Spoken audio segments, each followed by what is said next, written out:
各位医生同道，各位现场的观众朋友们，大家晚上好，早上好。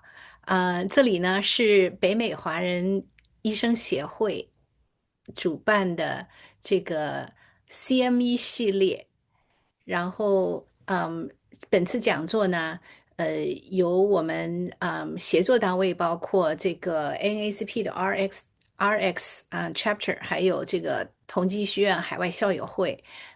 明州华人医生协会以及这个北美儿科协会一起联合举办。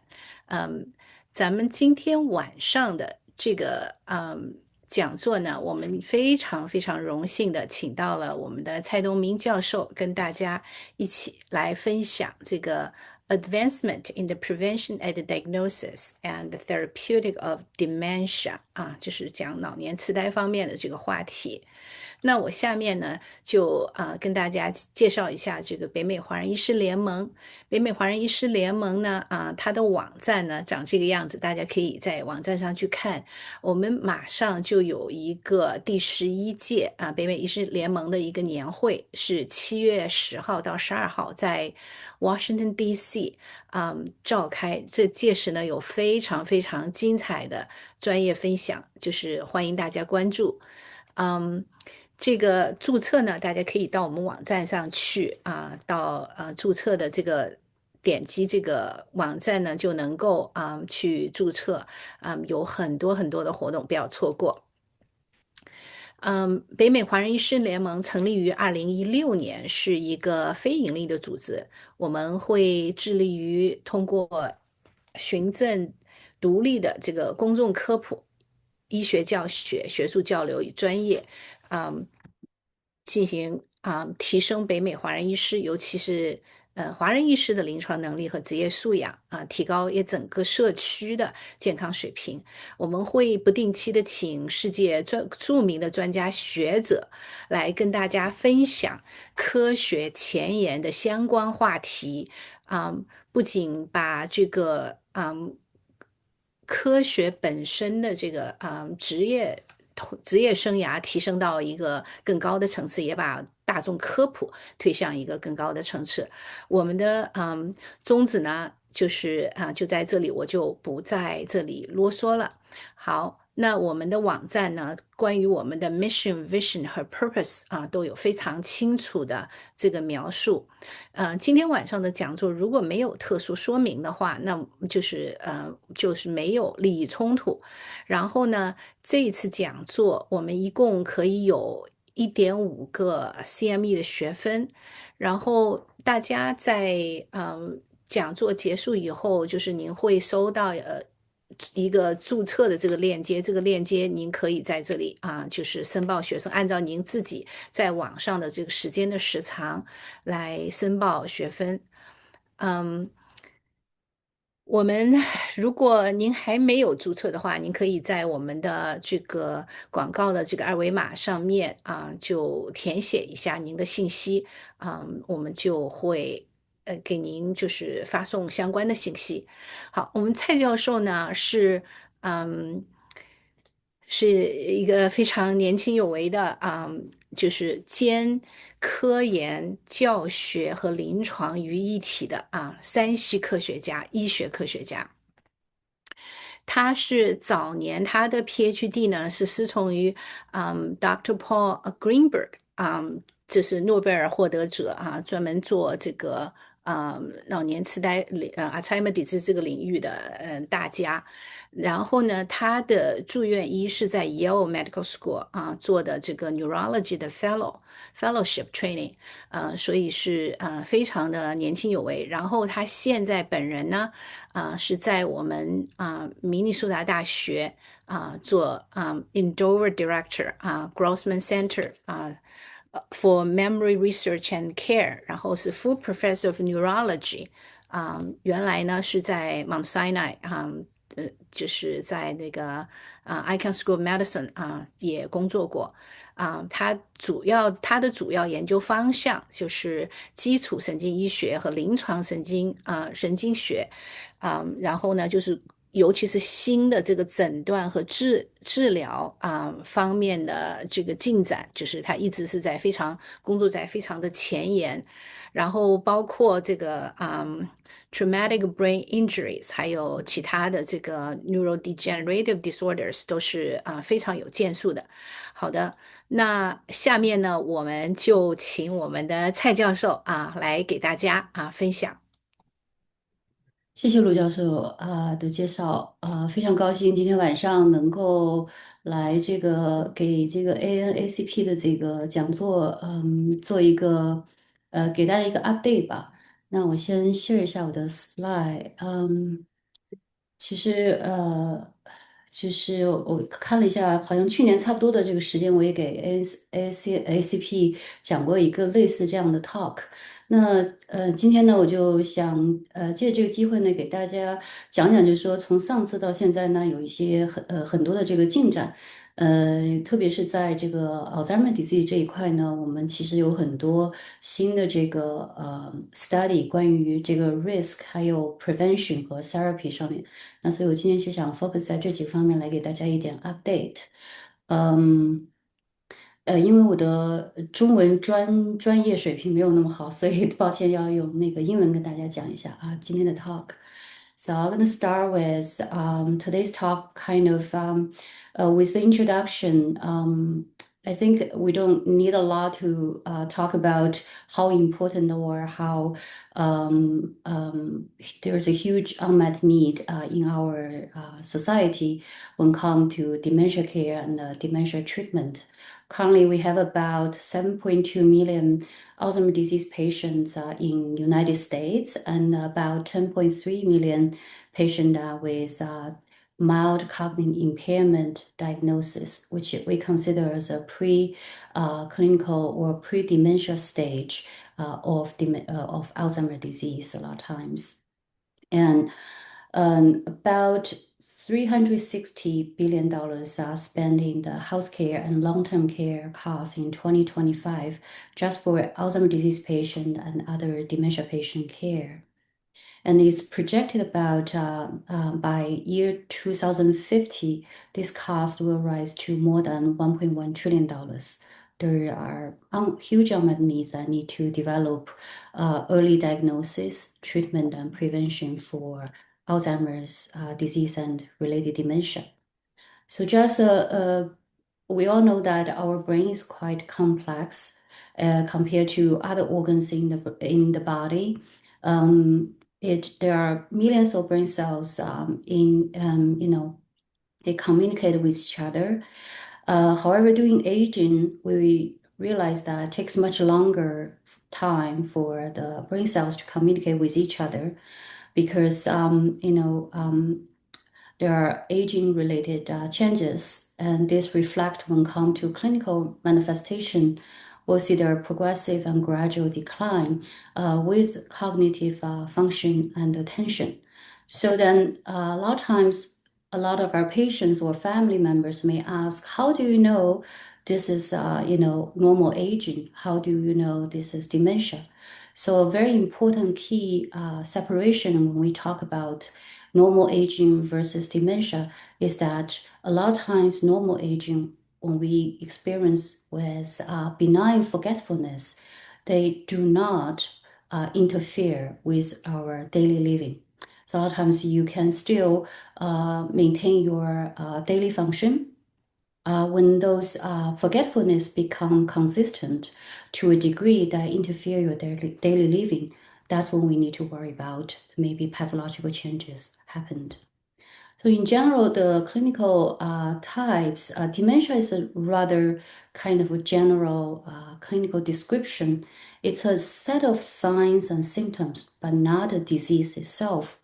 It characterized by memory loss, changes in mood, and communication difficulties. And among all different type of dementia, Alzheimer's disease is the most common type of dementia.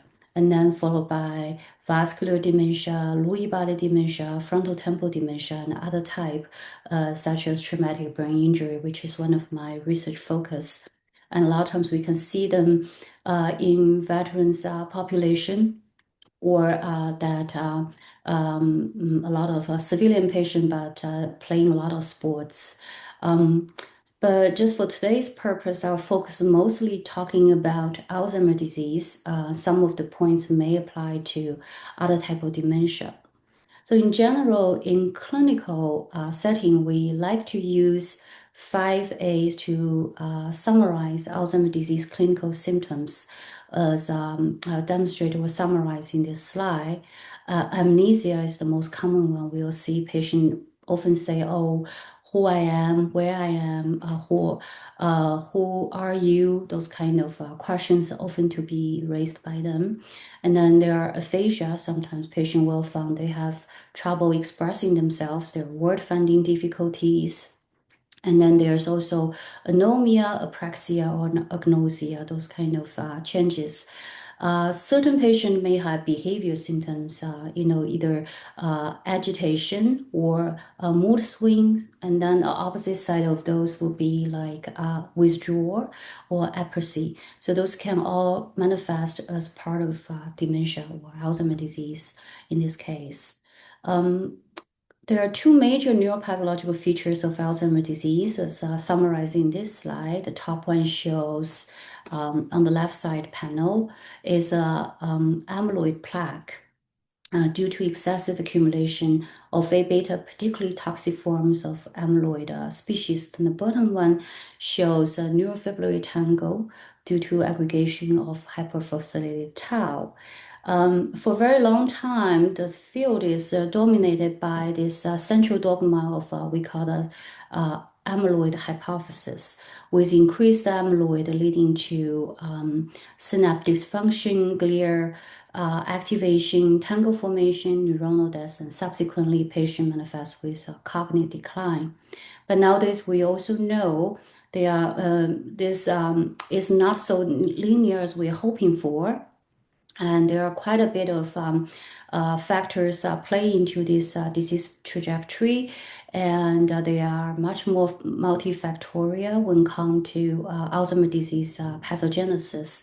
There are aging, genetic risk factors. There are other cerebral vascular risk factors, environmental factors, and cognitive reserves, all that could impact these disease mechanisms and contributing to the progression of the disease. So Alzheimer's disease is quite complex, also well supported by genetic studies.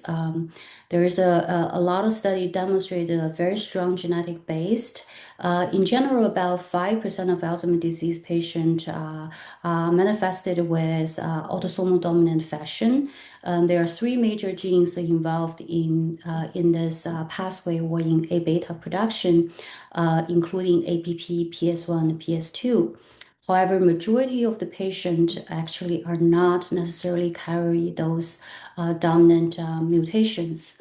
They have been found that there are significant amount of risk genes associated with sporadic Alzheimer's disease patient. And as showing in some of those genes clustered in different pathways, you can see that besides the APP and tau that we talked about earlier, there are also genes involved in cholesterol metabolisms, immune responses, endocytosis, and the cytoskeleton axon development. So you can see that many of those genes involved in different pathways implicate complex disease mechanisms involved in Alzheimer's disease development. And one of these risk genes called APOE4. This is one of the strongest risk factor for AD. In general, if APOE4 carrier, they manifest with much higher risk of developing Alzheimer's disease, and also the time of onset with symptoms are much earlier than non-APOE4 carrier. And nowadays, when we have new medications for Alzheimer's disease patient, we also notice that the treatment responsiveness and also their side effect profile when come to APOE4 carrier versus the non-APOE4 carrier are very different. So we'll come back to that later. And besides the genetic risk, there's quite abundant of we call other type of risk have been associated with dementia. In this Lancet 2024 paper, categorized different type of risk factors in one's in lifetime, and then dividing them into either early life risk, midlife, and the later life risk. You can see many of that risk cluster in the midlife, such as high cholesterol, depression, traumatic brain injury, diabetes, smoking, hypertension, a lot of cardiovascular related risk. And in addition, you can see there's also alcohol consumption, physical inactivity. Those could also play a role in the risk of developing dementia. And in the clinical manifestation of Alzheimer's disease, as I mentioned earlier, include five different A's, like memory problems or language deficits or other kind of executive impairment. But it is rather slow and progressive. In clinical setting, we like to divide Alzheimer's into mild, moderate to severe dementia stage, depending on how impaired their daily activities being affected by the disease. But prior to dementia, there is a type of stage we call mild cognitive impairment stage. And even prior to that, nowadays we know there are pathological changes in the brain, even without any clinical symptoms. And this part of the stage we call preclinical stage of Alzheimer's. So here just to dive into a little bit more about this MCI stage. It's a transition of our patient from normal aging to Alzheimer's disease. Why this is important? There have been studies showing that about 15% of the MCI subject will convert into Alzheimer's disease in the second year of the diagnosis. And 50% of MCI patients eventually will end up to becoming Alzheimer's disease in the end. So it's considered to be one of the risk factors for Alzheimer's disease. And also, there are studies showing nowadays the treatment available are tend to be much more effective when patient at the early stage, like MCI stage of the disease. So it's considered to be a window of opportunity for us to start either prevention or treatment. So how can we diagnose Alzheimer's?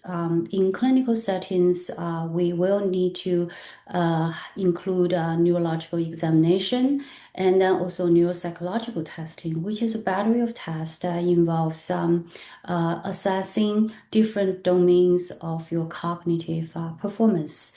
And then followed by neuroimaging studies that can include MRI and FTG PET, or much more specifically, is the ligand-specific PET studies to detect either amyloid or tau deposition in the brain.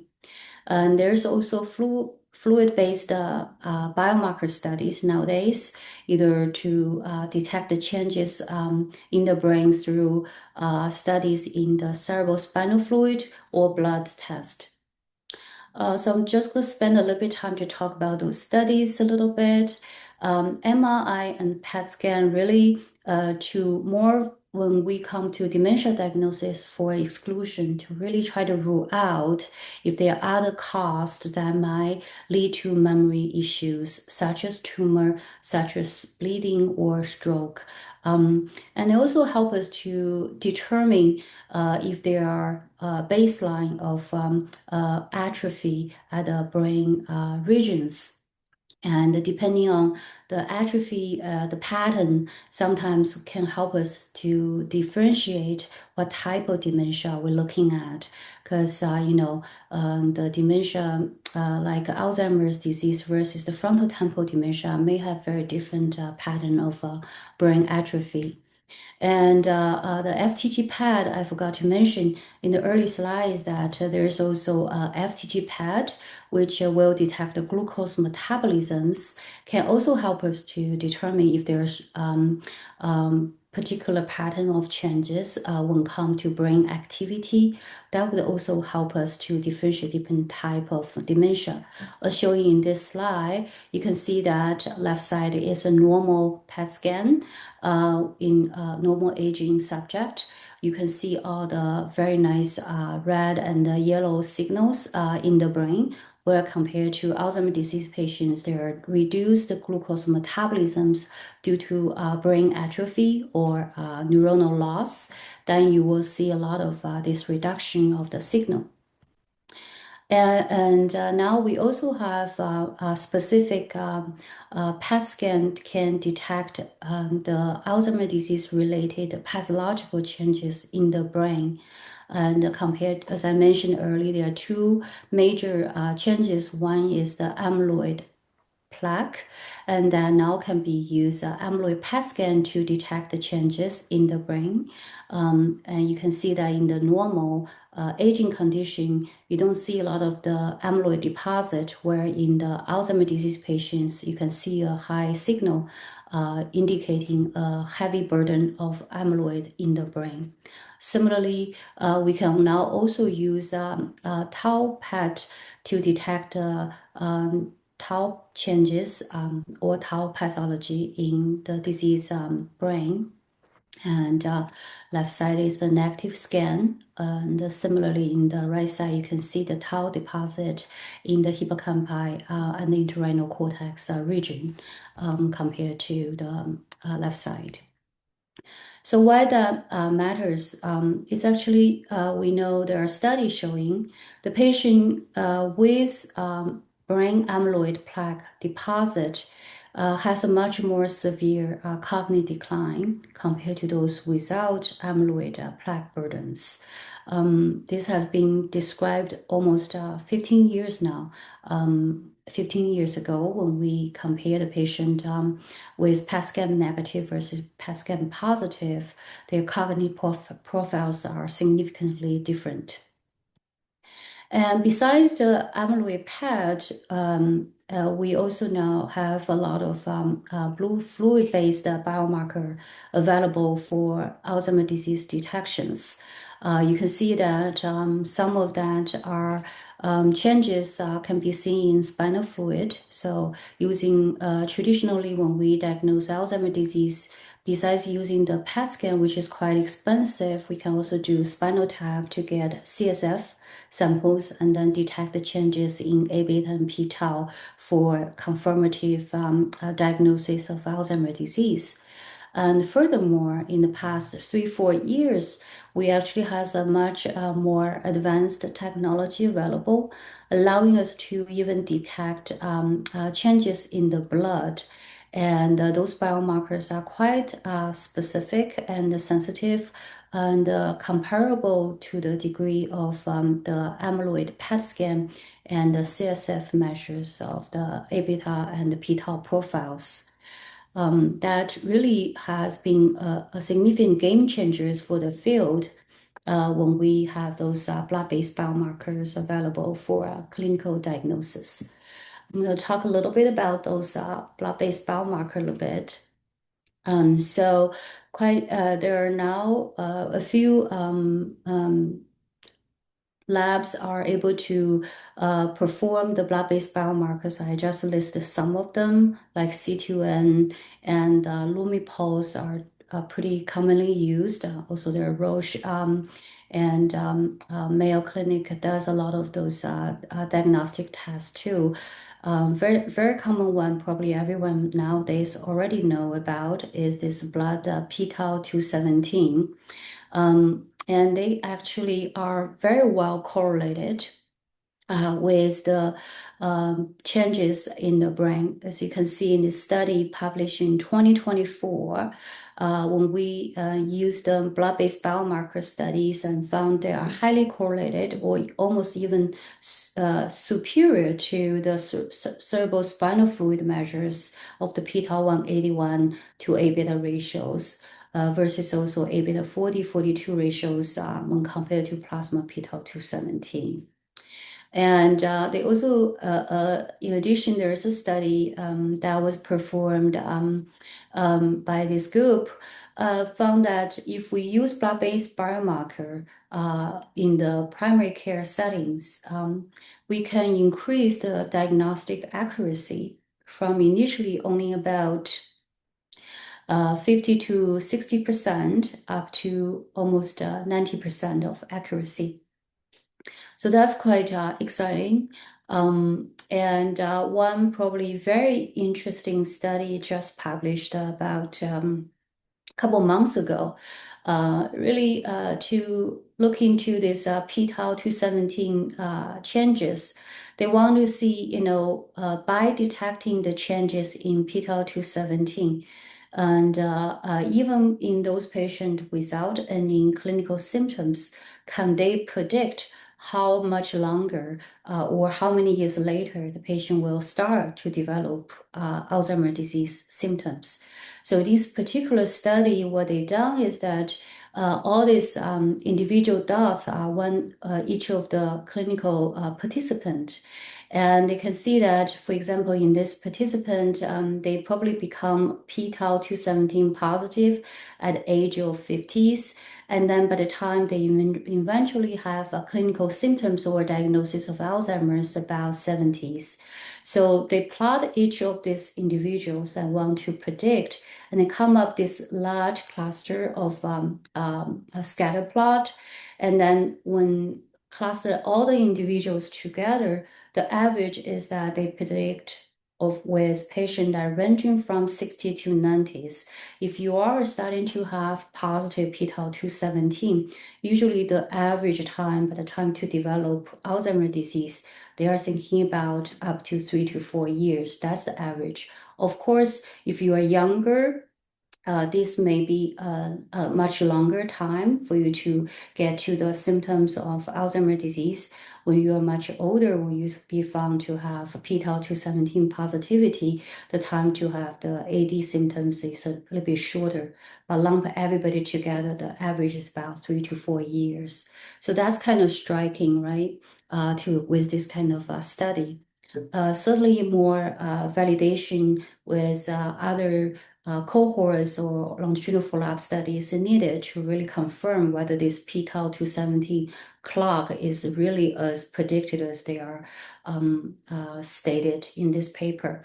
But it is certainly something have become quite commonly used in clinical setting nowadays, trying to really integrate the AD blood-based biomarker in the primary care setting, trying to, as an initial screening, to detect patients with either subjective cognitive complaints or detect some kind of mild cognitive impairment to see if they are potentially having already Alzheimer's disease like pathological changes in the brain. If that's showing some positive changes, would be a good time to refer them into dementia specialist for next step of evaluation, either to confirm whether they have amyloid changes in the brain and to determine their eligibility for potentially treatment in this regards. So this is basically a good paper talked about, what are the possibilities. I think it's important to know that we do need to take into account of the clinical settings. And so while this study can be quite helpful for early diagnosis, it is still just a blood test. We don't recommend everyone just do this blood test for the sake of want to know. It should have a clinical context within it for interpretation. So a lot of times, maybe you will see patient come to us will say, "Oh, I just want to do a test. I want to know." But even with a positive result of the blood biomarker test, such as p-tau217, not necessarily mean the patient will have a clinical diagnosis of Alzheimer's disease. It only means their risk of developing Alzheimer's disease down the line if the patient do not have any detectable clinical impairment. So it is very important to interpret the blood-based biomarker result within the context of clinical manifestation and presentation. So just to emphasize that there are three possibilities. A lot of times when you get the result back, patient may have positive, negative, or intermediate probability, which means in that gray zone, they could be positive or negative. And that's where things can be a little bit muddy, and then you really need to may refer them to for next step of confirmational study using either CSF or amyloid PET for next step of validation. And there's also possibly in even negative patient could be false positive, negative, or the positive result can be false positive. So it is important within the clinical context to decide whether those results need to be further validated with additional confirmational study. But it is a good screening approach, particularly when we talk about clinical trial designs.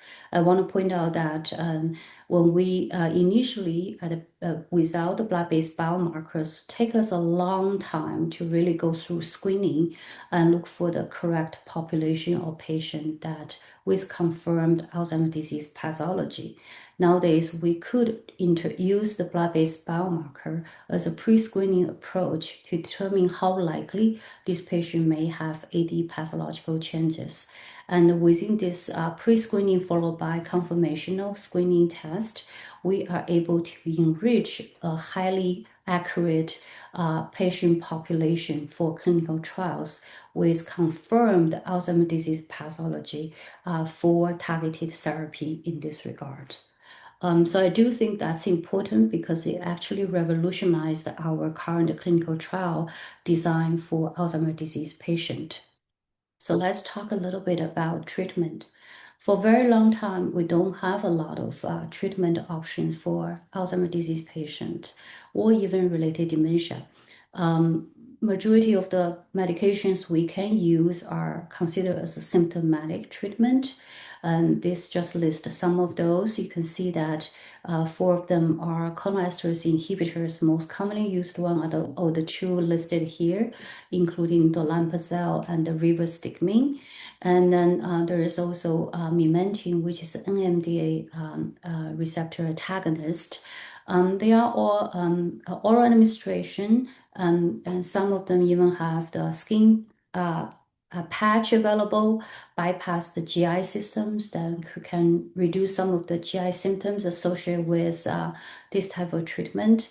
However, they are considered symptomatic because they are not really changing the disease trajectory, really not able to significantly slow down or stop the disease progression. In clinical practice in general, we see that a lot of the benefit tend to be plateau after first 6 to 12 months of the treatment. But in general, because it's well received, has a good acceptable side effect profile, so has been widely used. In addition, there actually are two published data. One was from a longitudinal study in Sweden. Over the long 5 years follow-up, they found that patients on cholinesterase inhibitors, they have about 5% of slowing in their disease progression and also reduced motility and mortality. And based on that, there may be a little bit of the disease-modifying component in this regards.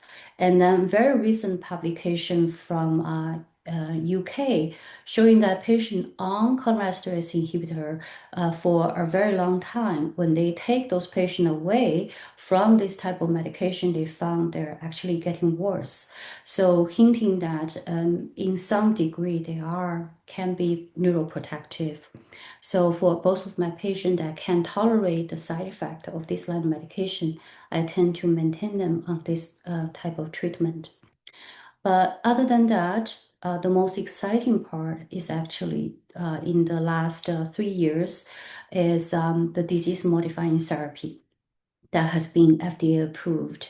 These are the two major one approved by FDA for treatment of Alzheimer's disease. One is called Leqembi, the other one is called Kisunla.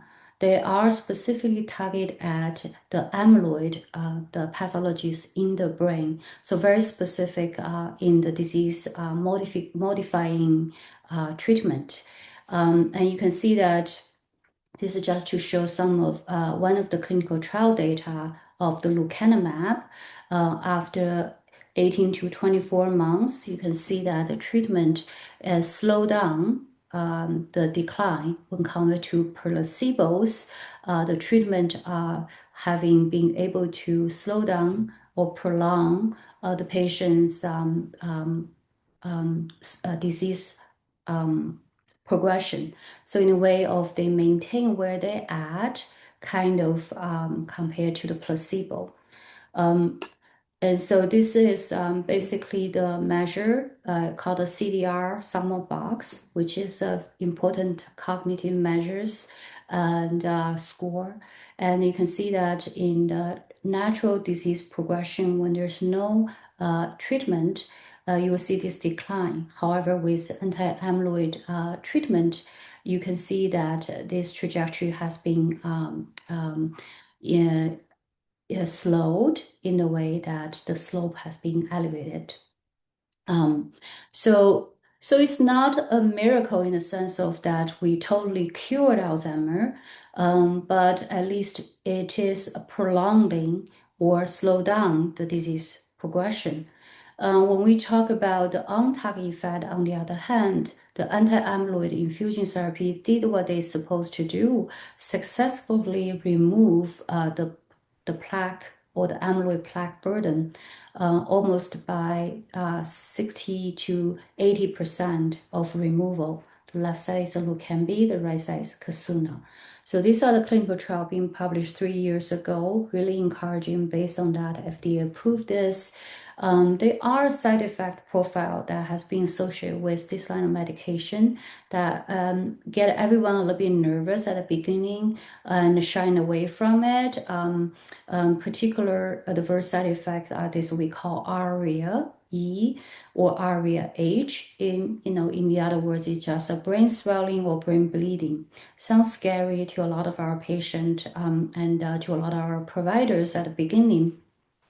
But nowadays, I think we are 2 years into practice using this line of medication. Our experience has been reasonably not as reported or seen published in the clinical trial.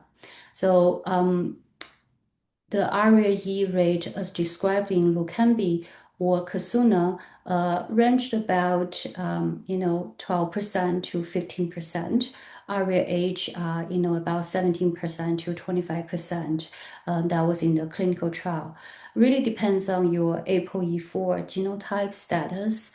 If you have no ApoE4, the rate of ARIA is below 5% in general. But if you have one copy of ApoE4, your risk are up to 12 to 15%. But if you carry two copies, this risk of developing ARIA are much, much higher. We're talking about 20 to 50%. So that's why a lot of the hospitals, or at least in our practice, we currently are not offering infusion therapy for ApoE4 homozygous. But I do know that several hospitals are nowadays starting to do infusions in even ApoE4 homozygous participant based on the real world data and their experience. So let's talk a little bit about infusion therapy in general, because sometimes the patient may say, what does that mean to me? So a lot of discussions we're talking with the patient, with the family, is to tell them that we're buying you some time. We're not curing the disease yet. We're really just to use this line of medication to buy you some time, to maintain you at a higher functional status for a little bit longer time while we're waiting for newer or better medication become available. And as we talked about earlier, the Alzheimer's disease is not just amyloid. There are multiple disease processes involved. Using anti-amyloid antibody therapy only taking care of one part of the disease mechanisms, while we can slow this down, while there's a lot of other treatment has been developed, including anti-tau therapy, neuroinflammation, neuroprotective agent, all that are currently ongoing with the hope that while we stabilizing our patient with anti-amyloid infusion therapy, we allow them to still maintain at a higher functional status at the early disease stage, allow them to be still eligible to get a newer treatment. And it is important also to tell patients that while there are hopes, this infusion therapy is not for everyone at this point.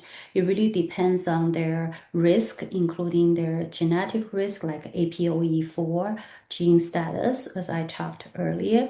Also talked about other risks. For example, if the patient already have stroke or prior hemorrhage, and those are the higher risk patients, we don't necessarily would consider to start infusion therapy, depending how severe the brain bleed happened in the past. And in addition, there are other risks need to be taken into account for patients that on anticoagulation medications. We definitely would not start infusion therapy because the risk is much higher to have ARIA side effect. So all this need to be discussed with the patient before we introduce this line of medication. So let's talk a little bit about the real world practice, because I think it is important to acknowledge while the clinical trial published or described some of the severe ARIA responses, the actual real world experience has been rather satisfactory or promising. As showing in this paper that published just in December of last year, summarized one of the institute. They have evaluated up to 169 patients that early stage of Alzheimer's disease, and then end up in selected or have about 86 patients considered to be eligible or eventually decided to proceed with the infusion therapy. And then in those patients, you can see that the ARIA-E rate and ARIA-H are much lower than the described clinical trial, below 10%. Even in ARIA, like majority of them, we're talking about mild to moderate kind of ARIA-E and H. A severe case on the other hand is very low. We actually have very similar experience in our practice. Nowadays, we're gathering the data together. I do think that we are still slightly at an early stage. We probably will gather more information when we start to deliver more of this treatment, and also have a longer time period to monitor those treatment in a much extended longitudinal follow-up study in long run. So jury is still out there, but I do think that some good data at least suggest, and it is as scary as it sounds with all the severe side effects associated with these kind of medications, the real world data looks rather encouraging. So what's next? What are other things are currently going on right now? So there are quite a few efforts continue in this line of treatment development, including refining the current therapy. For example, Lucambi is currently developing the sub-Q formulation. They have the sub-Q formulation available already to switch for maintenance dose. After 18 months of infusion therapy, patient can switch to sub-Q. But nowadays, they also have a formulation are developing now is to start initiate with sub-Q injection of Lucambi as an initiation therapy. Instead of doing infusion, Lucambi may be able to deliver at the beginning as a sub-Q injection. That is pending for FDA evaluation in the end of May. But I want to point out is that despite all the result they released so far with regarding the Leqembi sub-Q studies, um, these are not Leqembi naive participant. Means that the patient in this category that are evaluated with sub-Q injection, both 500 milligram or 720 milligram sub-Q formula, you can see that the lower dosage one that they evaluated are not naive, means they already had exposure to the IV formula already. So they have rather limited data when come to the initiation study as sub-Q. So I think we still need to wait for more data coming out with sub-Q as an initiation treatment strategy. We need to wait for the data to be gathered and released. And then another interesting thing about Leqembi is that they did look into the ApoE4 homozygous patient. And you can see that in this leader study, they recently just released in March with a very high, relatively higher portion of ApoE homozygous in this study, 33 ApoE44 homozygous. Their ARIA rate is rather very low. As you can see, there's no severe ARIA E or ARIA H developed in even homozygous ApoE4 patient, which is interesting to see in that. So I think that while we all very carefully when come to ApoE4 homozygous patient, I do want to point out that the more real-world data might be helpful to know whether we can start to think about even offering this line of medications to ApoE4 homozygous. And then next is what's going on? Yeah. So the donanemab, which is another is the Kasuna, also have done several studies to show that consider to the dosing regimen instead of using the standard dosing, if we do the modified dosing for the Kasuna, the ARIA rate can be significantly reduced. Here just to show you the standard dosing versus the modified titration dosing. Nowadays, I believe they modify the FDA approval. Everybody that getting the Leqembi Kasuna actually are supposed to use a modified titration dosing.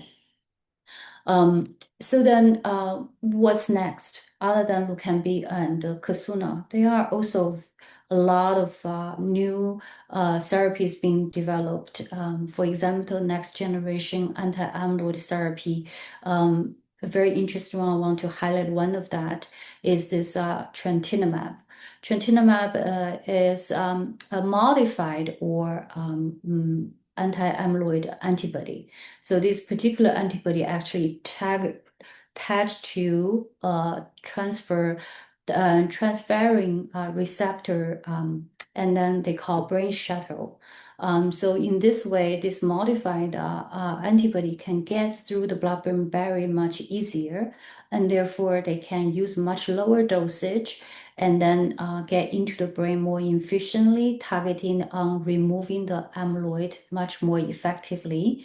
So with much less side effect when come to ARIA. As you can see in their recent released phase 2 clinical trial data, showing that the ARIA rate is kind of quite minimal using this line of medications, this new modified brain shuttle anti-amyloid infusion therapy.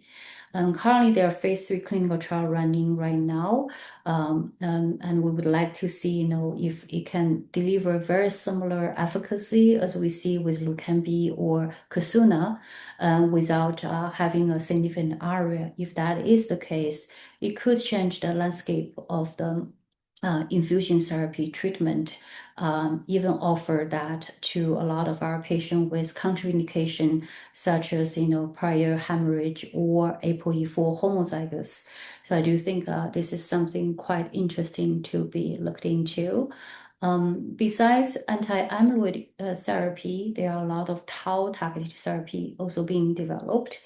One of this is the uh, um, specific antibody that has showing quite a good efficacy of clearing the tau in the brain.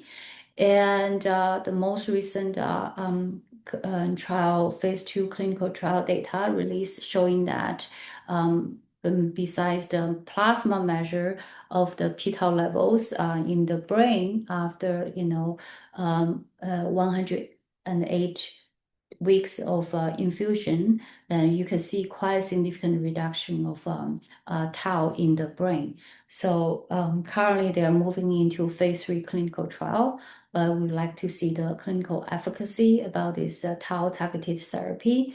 There's also even some ongoing study to combine the anti-amyloid and the anti-tau therapy to see if they have some synergistic effect. So all these are currently cooking right now in the clinical trial. And as I mentioned earlier, that AD is not just amyloid, it's not just tau. There's a lot of other things going on, including like endolysosome pathway, lipid, neuroinflammation. And then similarly, in the clinical trial landscape, you can see they're not just targeted on just amyloid and tau. They are proportionally reduced when come to this line of medication. A lot of the therapy has been focusing on, targeting on inflammation, neurotransmitter, growth factors, and then protein clearance, all that. So as I mentioned earlier, so the landscape has also paradigm shifted into therapies, not just amyloid and tau, but other disease mechanisms. And I think it is important to acknowledge at one point when we are on patient on anti-amyloid infusion therapy, we're also talking about this is not going to be a lifelong treatment.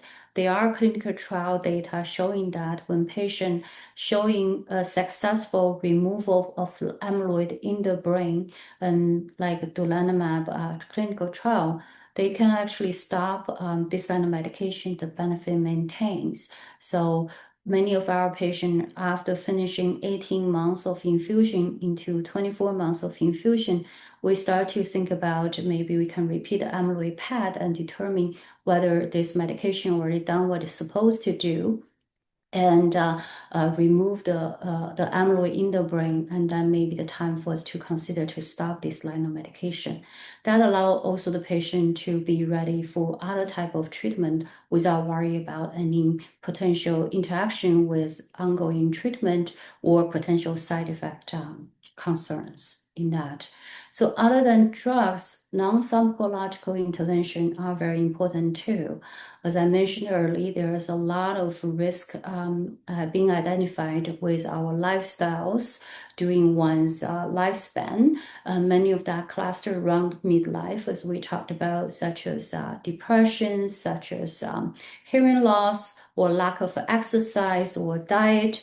All that can be modified through the non-pharmacological intervention. So, we talked about our brain just like a muscle. You don't use it, you lose it. So a lot of times cognitive stimulating activities can be very important to prevent the cognitive decline. So many of our elderlies, we tend to encourage them to focus on exercise their brain like that. They do physical exercise. You can encourage them to do crossword puzzles, playing games, listening to music, or learning new language. All that can be very important. Physical exercise can be important too. There are current study, at least in Alzheimer's Association, released recommendations. We inform our elderlies at least active exercise 120 minutes a week to prevent the cognitive decline. There are a lot of studies have demonstrated that through consistent physical exercise, you can accelerate cognitive speeding and then also reduce the brain atrophy. There are a lot of study really trying to understand why exercise can improve memory. That a lot of data supporting in the sense of brain perfusion, brain metabolisms, also neuronal activities, and then prevent cardiovascular risk. All that could be favorable when it comes to memory and cognitive reserve. And we talked about some lifestyle modifications, particularly focusing around the vascular risk modification. Those vascular risks such as high blood pressure, diabetes, cholesterol, smoking, obesity, or depression could all potentially change the vascular health, at the same time impact one's risk of developing dementia. Um, and then we also want to highlight the importance of diet. There are a lot of studies have been focusing on what specific diet be beneficial. The most well-studied or established Mediterranean diet really can show a significant or consistent memory protective effect. Um, and then there is this very famous finger trial, which was performed almost 11 years ago by a Finland group. And they did 2 years of a multimodal intervention, including diet, exercise, cognitive training, and vascular risk modification. We found that this can be significantly improve or prevent the cognitive decline when compared to controls. And very recently, of course, Alzheimer's Association ran a US pointer trial. This trial data was released last year. This is also a very similar 2 years of study. Slightly different from the finger trial is that they, instead of compare to control, which does nothing, this particular trial really compare a structured multimodal lifestyle intervention versus a self-guided, lifestyle intervention. The conclusion from that particular study really just to highlight that both are protective. However, the structured multimodal lifestyle intervention, which includes, very regimented physical exercise, nutrition, cognitive exercise, and then also a very guideline-based health coaching, and that can lead to a much more superior effect when come to slow down the cognitive decline compared to self-guided one. So then I'm gonna quickly wrap up. I want to say that we are in this new era of dementia care. We have better tools nowadays for early detection and diagnosis. There are a lot of newer and better biomarkers have been developed nowadays, other than p-tau 217. For one would be helpers to guide to detect not just amyloid in the brain, but also like other neuropathological process, such as tau, such as neuroinflammation, and also even subtyping of Alzheimer's disease for us to correlate with their specific disease mechanisms. So all these are currently developing, and then with that better equipped biomarker allowing us to early detection, we can also get into early treatment. As I mentioned already in my talk, there are a lot of drugs has been clinically used for treatment of Alzheimer's disease. But again, all these drugs I talked about only works when at the early stage. When we pass that mild dementia stage, and then they are not so helpful when come to slow down the Alzheimer's disease progression. And so early treatment is also critical. And there are many newer drugs also being developed currently with a better side effect profile. Also, a different target other than amyloid has been currently developed. And then we also talked about early prevention, right? So the prevention not just only by drugs, but also lifestyle modification that is equally important and critical when come to dementia care.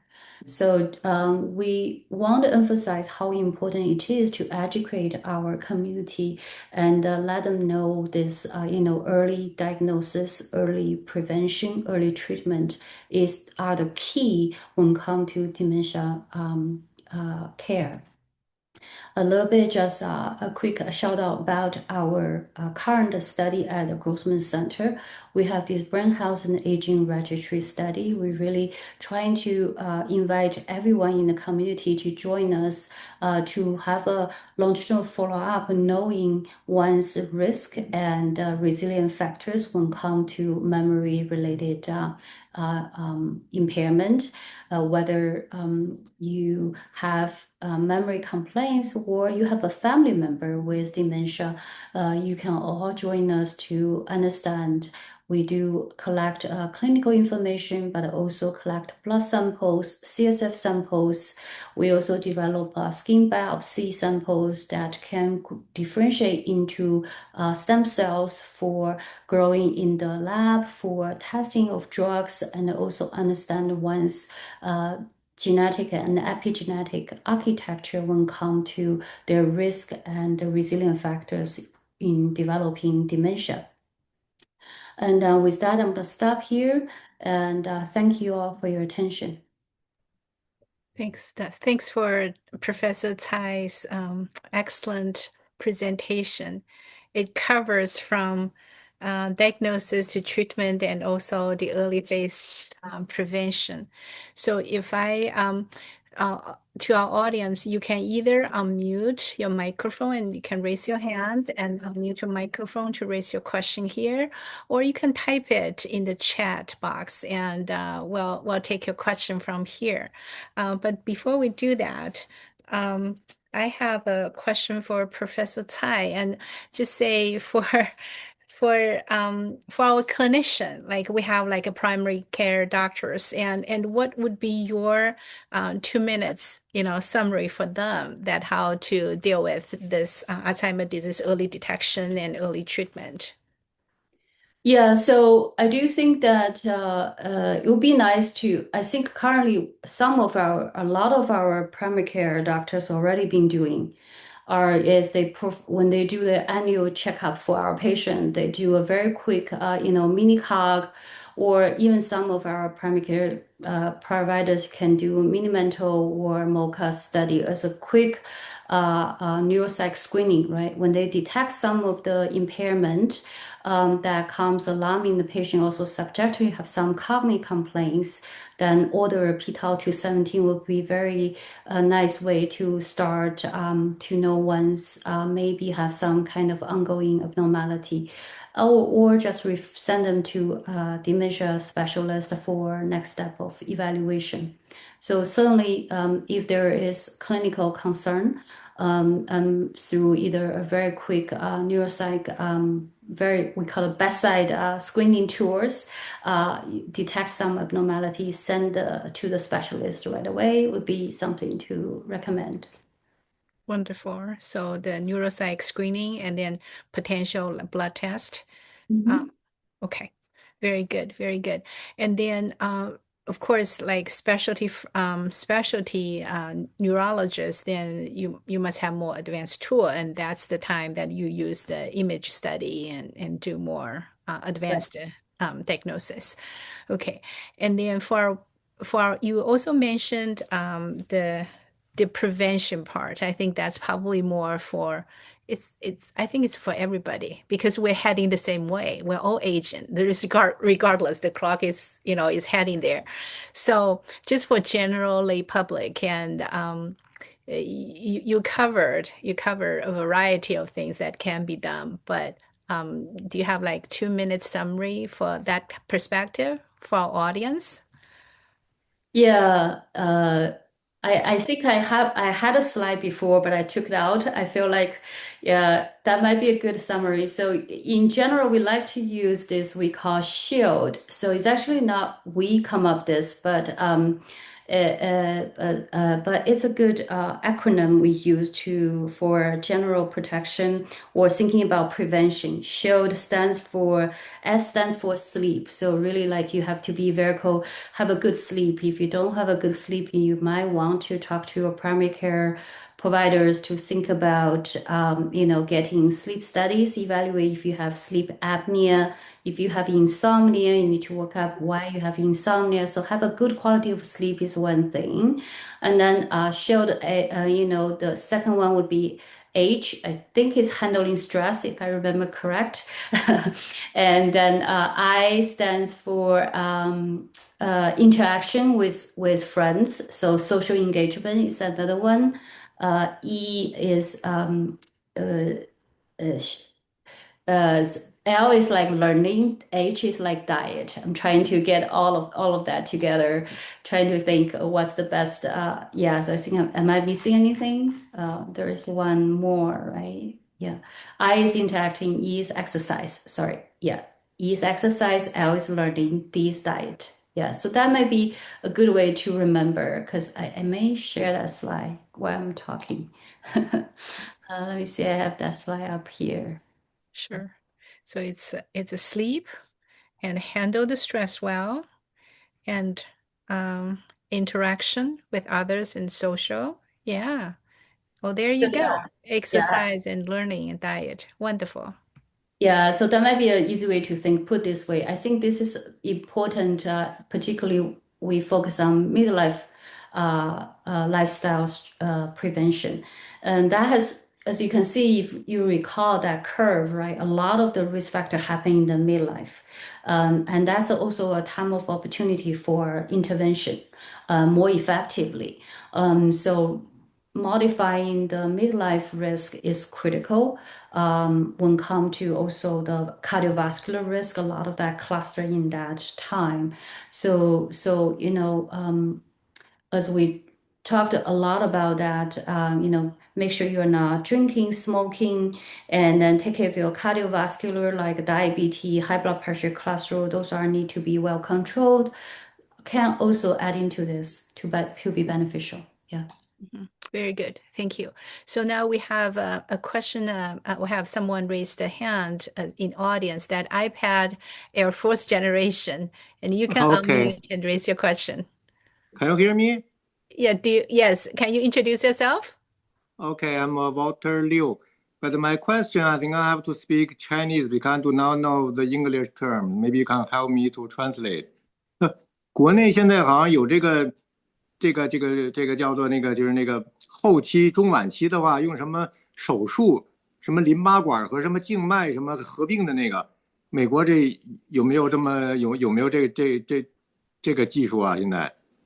没有，我们据我所知没有在做这个方面的这个 clinical trial，这个好像我有听说过，您说的这个就是叫做是淋巴吻合这个手术，就是好像要把那个脑积液导到这个通过淋巴来做一个这个 bypass，我的理解是这个意思吧？好对，像我。我也不清楚，他开始很火，后来现在已经国家好像限制了，不能随便做了，好像现在已经是好像说是就是原先是好像是几个对。人就几个效果比较好，后来所有医院都弄，后来现在又给限制了，就是不是随便可以做了，都是说是比较严格的申请了，现在是我就不知道美国现在怎么样。完了，我还有一个问题就是现美国在没有做过，没有这方面的 study。据我所知，这个 study 本身也没有很好的这个 clinical trial，就是没有做临床实验来很 robust 的临床实验来证明它的这个可行性。所以我不清楚国内具体什么情况，但是美国这边。反正是肯定是有这么几个好例子了，肯定有一些好例子，我不成功的例子也是也有不少。我第二个问题就是你这个好像讲座里没有提到 AI 啊，现在 AI 很火，就是你这些所有这些 drug 什么这些治疗有没有想一想这个 AI能够 accelerate， 就是能够提高你这个新药的那个能够很快就能够加快，你这好像没有提到。对，我没有提到 AI 这一块，但在总的来讲，就是说，现在因为 AI 的这个技术很多的情况下，在每一块都有 integration。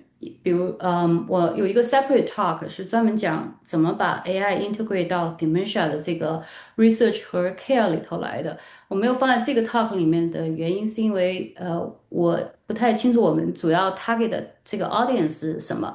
但就是说，回到你的问题哈，就你问的这个 AI 这个的话，其实 AI 现在这个 technology 在和和我们这个 dementia 的这个 research care 有很多的地方都在接轨。说的好听，说的那个点就是，比如说我们刚刚谈到那3点，关于这个 diagnostic，关于这个临床的这个治疗，都是有在用 AI 的这个技术。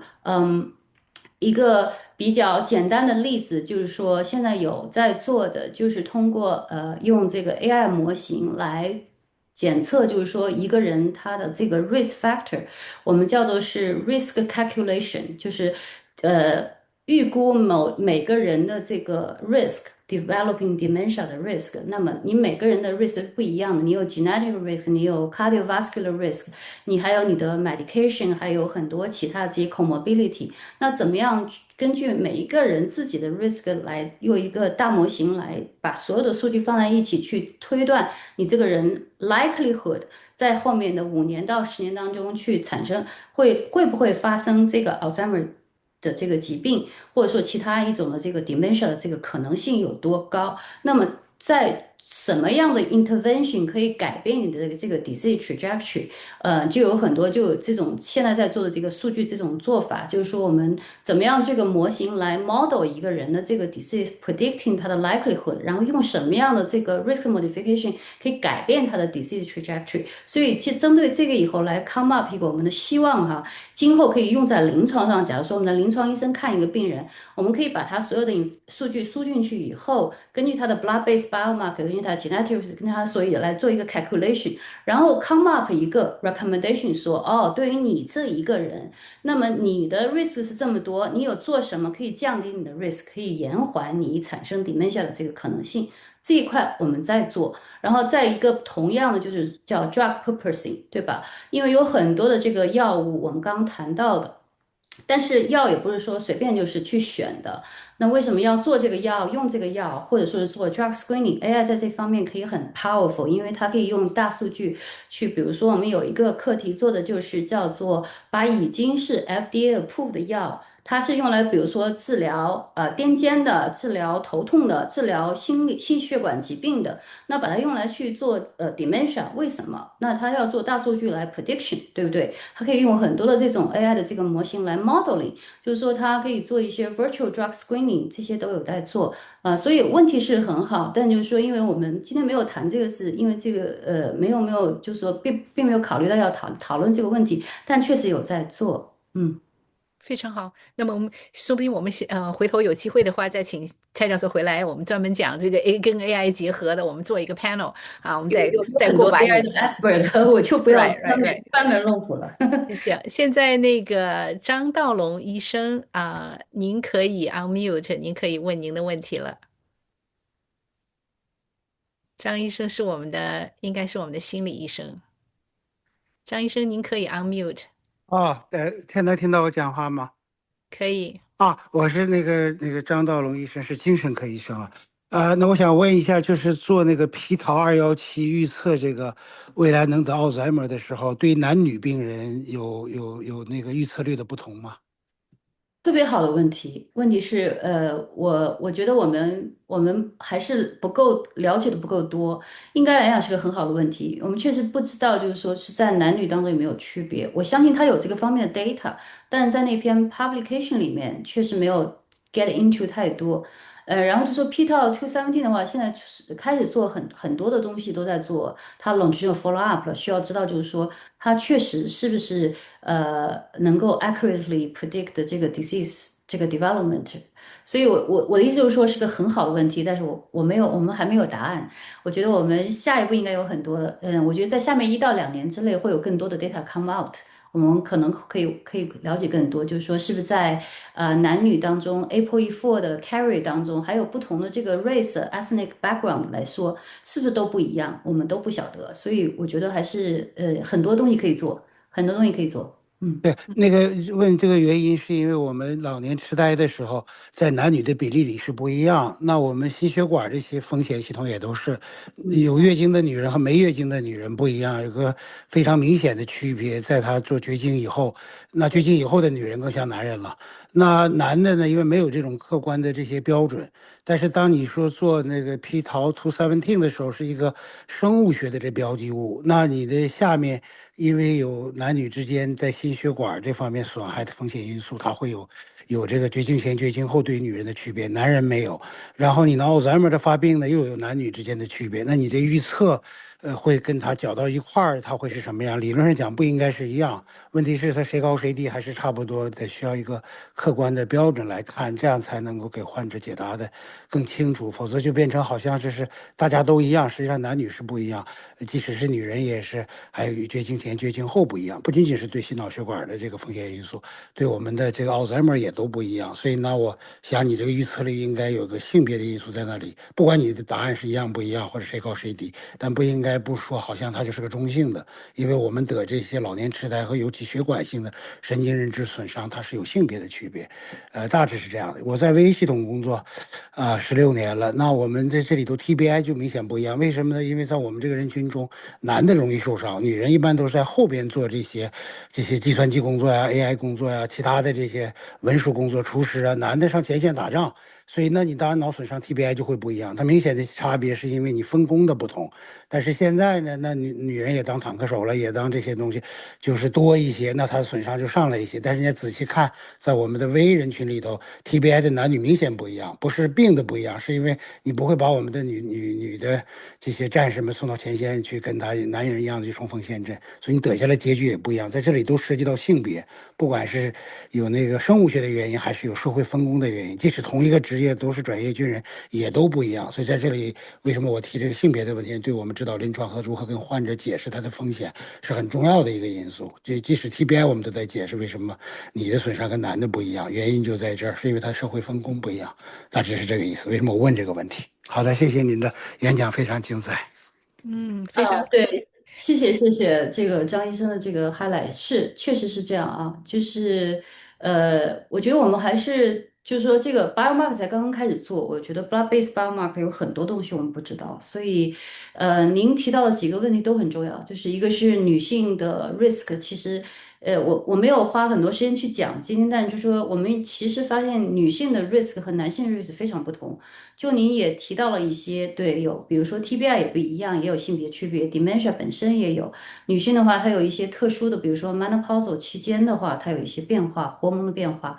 男性虽然说没有 menopause，但我们也发现有 androgen 这个 loss，它也会类似于其实也有变化。所以说，其实肯定是有个体差异性。那我们现在只是说，而且这篇文章说实在话，就是说它是一个 modeling。而且我们确实只能说，就是说回到这个AI modeling，有很多情况还需要 validation，所以我们还有很多不知道，但是就它 open 了一扇窗户，我们可以做很多的东西往下做。确实，我觉得就是说 biomarkers 给了我们一个 tool，但它肯定不是说给了我们所有的 answer，所以但是它给了我们一个很好的 opportunity，可以问很多问题。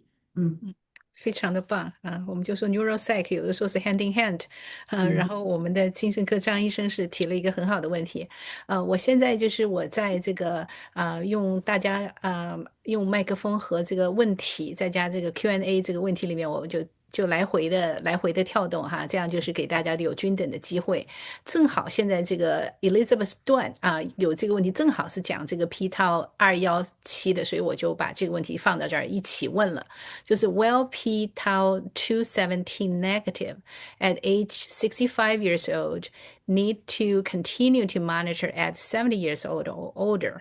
So 这个就是关于这个是 primary care 这个跟踪的问题，您怎么看？Yeah，这个就是说，if I understand correctly, you're saying that if one particular patient that is age of 65 found to be p-tau 217 negative, does she need to be repeating a p-tau 217 test at age of 70? Is that the question? I believe that's the question. Yeah. Okay, yeah. So yes and no. Here's what I'm going to say. Yes and no. So if the patient indeed have cognitive complaints, and there is subjective cognitive complaints, and then your p-tau 217 negative, only can rule out this patient are not Alzheimer's disease pathological changes in the brain as currently at the moment. And then if you do have neuropsych testing evidence suggesting they are measurable impairment in the neuropsych measures, then I recommend the next step is to look for non-AD related cause that causing leading to the cognitive impairment. And so that's from the dementia workup. If this patient has no subjective complaint, just want to do a test for the sake of they worry about because they have some family history, they just want to know, and turn out to be p-tau 217 negative, and no particular neuropsych abnormalities or no subjective cognitive complaints, then in general we would say, okay, this patient not necessarily consider have any active AD like pathological changes as a moment. And then if you say, okay, 5 years later, do I want to test again? If there are clinical indication, the patient wants to, having more clinical indicated impairment or subjectively feel like there are concerns about it, you can do a retesting. That's totally fine from primary care provider perspective, because it is dynamic. It can only reflect at this time point that your brain pathology may not be to a degree of positive enough. But however, if over the time it may be accumulate to the threshold that become positive, so you may want to retest at a certain point. That's up to the clinical setting. So I'm saying is that you have to really determine on your clinical judgment to make that call. 回答的非常非常全面，感谢。好，那我们现在有这个孟姓的朋友哈，孟 J，你能够就是自我介绍一下，然后 unmute 你自己，然后提问。好，Doctor，我想您也是 Doctor，谢谢 Doctor 蔡精彩的演讲。虽然我不是医生啊，我不是虽然我说我不是医生，也不能全都听懂这个刚才讲的这些就是英文，所以我只能用中文。好，我是因为我自己，当然家里有医生了哈，我是南加州哈，我只是一个普通的一个群众哈。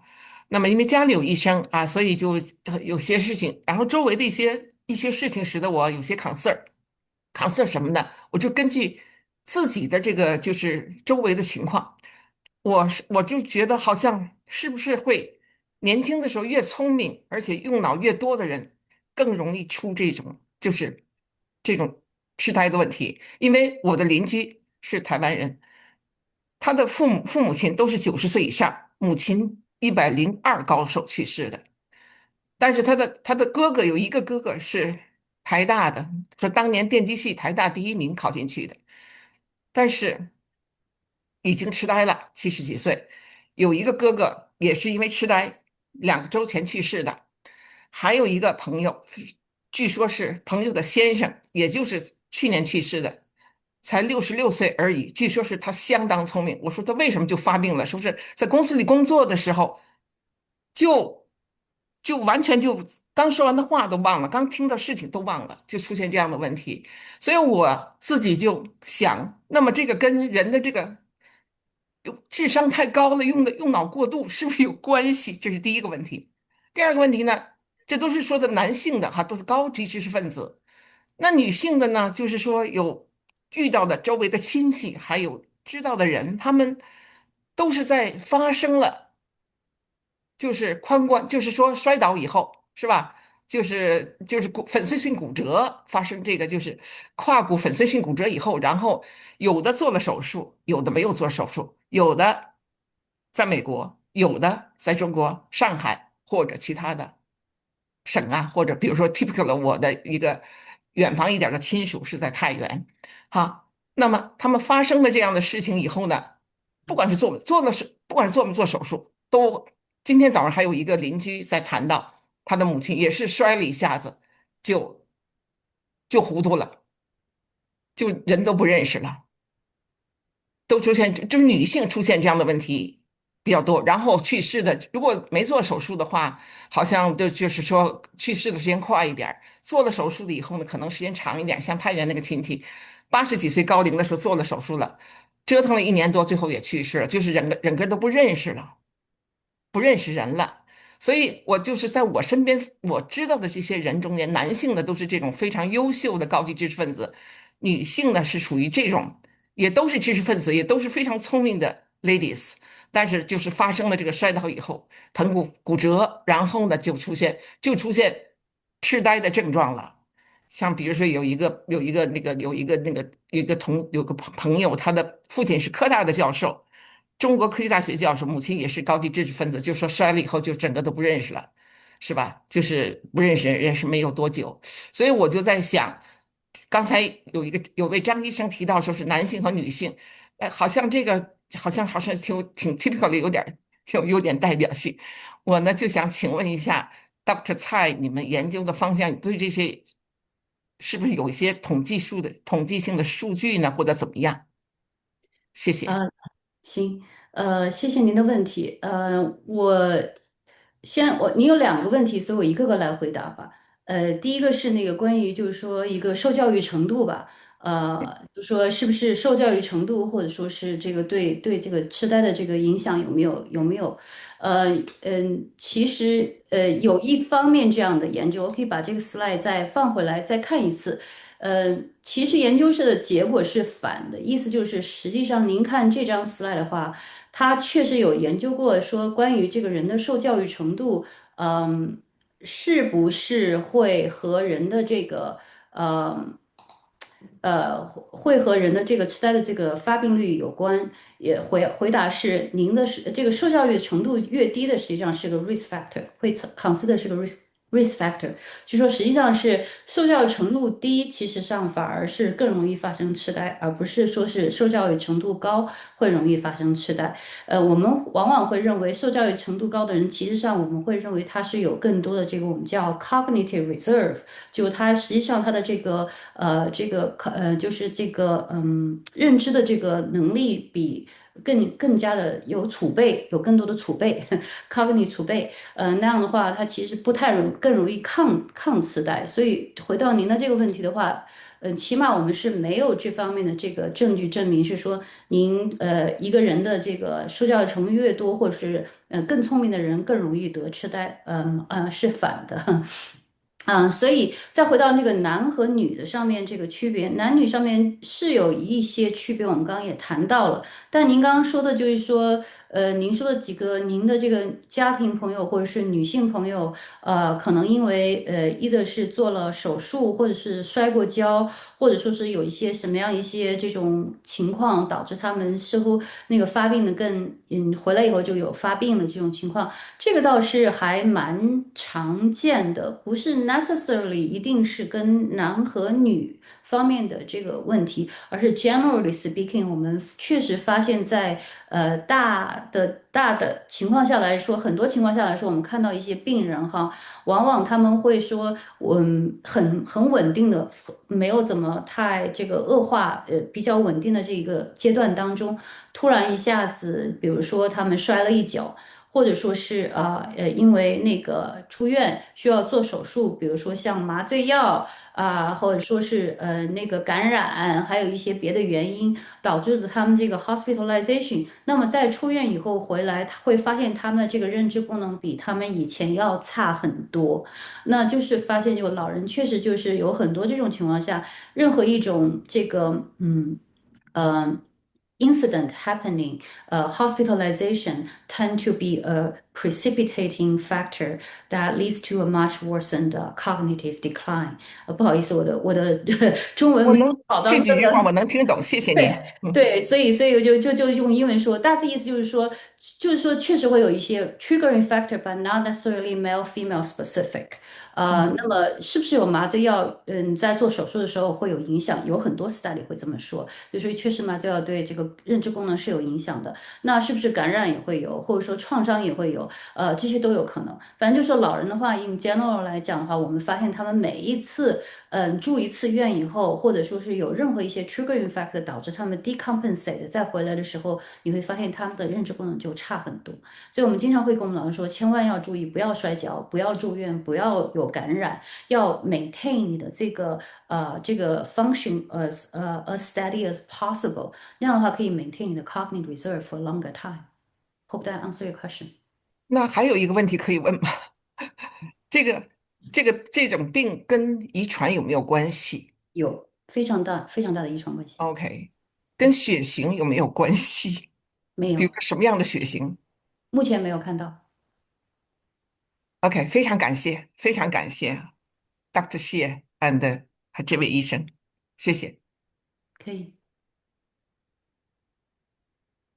听不见了，现在。哎，陆医生，你好好，像，你好对，我，Ken，gotcha 能听到我 gotcha。说话吗可以，可以，可以，好的，？OK，这样子，您能稍等一下？为了就是公平起见哈，我们在我们的那个，我们就是在举手的朋友和这个在 chat box 那个朋友，我是一边拿我一边 take 一个，这样子就以示公平吧。然后我现在 take 一个这个在 chat box 里面的一个问题就是夏国华这个朋友，他提出来就说 What blood tests now are used to diagnose or monitor progress of dementia？这个其实我们已经说过了。And what is the new progress in using transcranial magnetic or electronic stimulation to treat dementia？看看我们蔡医生能不能简单的回答一下，我们再回答这个这位就是实录这个思路的问题。OK。Yeah，这个transmagnetic stimulation 这个还在 study 当中，目前就是说 clinical trial data 的来讲的话，不够 robust enough to make any clinical recommendation。但就是说有一些小的这个 clinical trial data。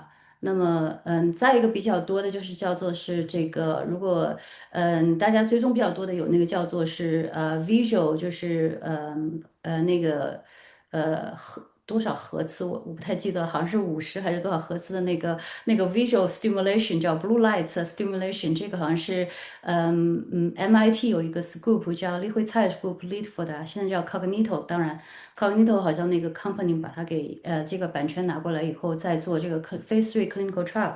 那个它是一个 visual stimulation，他认为就是说在小鼠里面做过，在mouse model 里面做的比较好，然后到人里面也做到有 positive 的 result，phase 2 clinical trial result，认为这个 visual stimulation 叫 blue light 的话，它可以 clear amyloid，这个非常 efficiently，然后可以 slow down cognitive decline，所以现在在做 phase 3 clinical trial，那个也是 data 还在等嘛，所以就是说目前来讲有一些早期的 clinical trial data 在 run，但是还没有达到 FDA approval 的这个 stage。Stay tuned, maybe in the next 2-3 years we'll know more.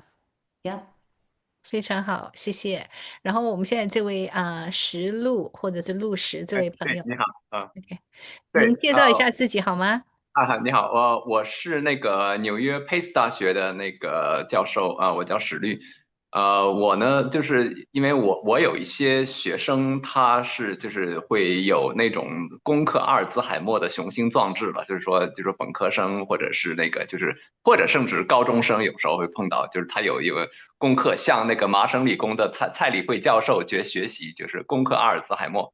但是呢，他们可能个人各方面情况，他不太适合走医学院 MD 这条路，所以呢，就是他们有一些人想，就是所以我有点想替这些年轻人问一下，蔡教授这个问题，您怎么看？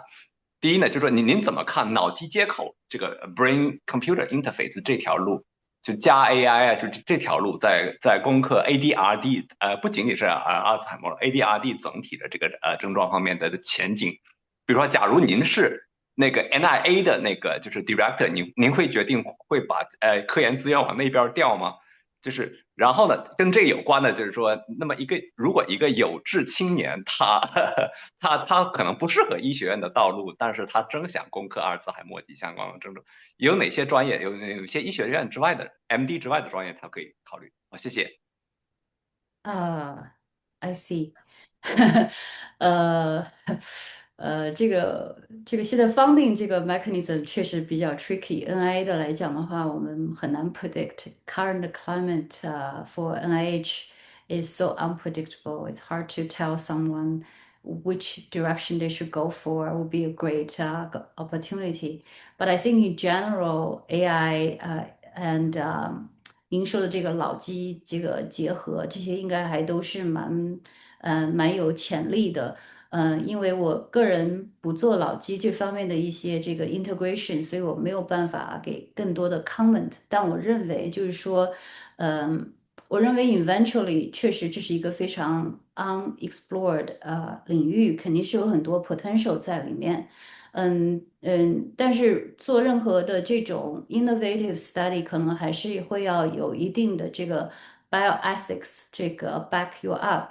所以在就是说，我觉得就是做 AI 也需要了解的，就是怎么样能够把它 well integrate into 这个 patient practice。真正能够起到这个，我们很多人都喜欢说，哦，现在是 AI 时代，那怎么样这个 AI 时代真正 eventually benefit 我们 patient？我觉得这个可能更多的这个新的这个 generation 应该考虑的是。Not just about technology itself, but more thinking about this particular AI technology can benefit individual patients.